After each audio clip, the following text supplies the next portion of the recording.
দুটা বাইক একসঙ্গে master service করে দিলাম। তো দুটাই জিক্সার নেকেড ভার্সন। তো মাস্টার সার্ভিসে মূলত কি কি কাজ করতে হয়, কি কি কাজ করলে আপনার বাইকটা পারফেক্ট হবে, ইজিলি স্মুথলি ভাবে বাইকটা রান করতে পারবেন। তো দেখুন আমার হাতে এফআই টোটাল বডি, এটা কিন্তু পুরো পাট পাট করে খুলে ক্লিন করে নিতে হবে, তাহলে কিন্তু তেলটা ভালো যাবে, মাইলেজটা ভালো পাবেন, স্পিরিটটা ভালো পাবেন। কিন্তু এফআই টোটাল বডি ক্লিন অবশ্যই কিন্তু করবেন।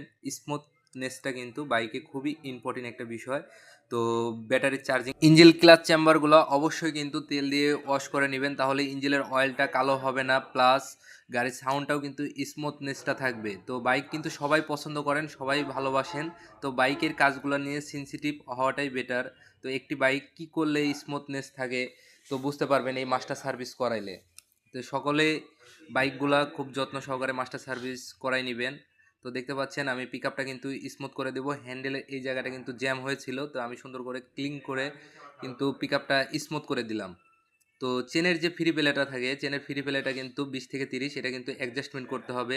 ফুয়েল পাম্প ফিল্টার প্রতি 10,000 কিলোমিটার পর পর কিন্তু ওয়াশ করাইতে হবে অবশ্যই, না হলে কিন্তু যে তেলের ময়লাগুলো থাকে এটা মোটরটা বাদ করে দিতে পারে আপনার। একটা প্লাগের কতটুকু পরিমাণ গ্যাপ থাকে এটা সকলেই জানে না, যে প্লাগের গ্যাপ ভালো থাকলে আপনার হট পিকআপটা কিন্তু ভালো পাওয়া যায়।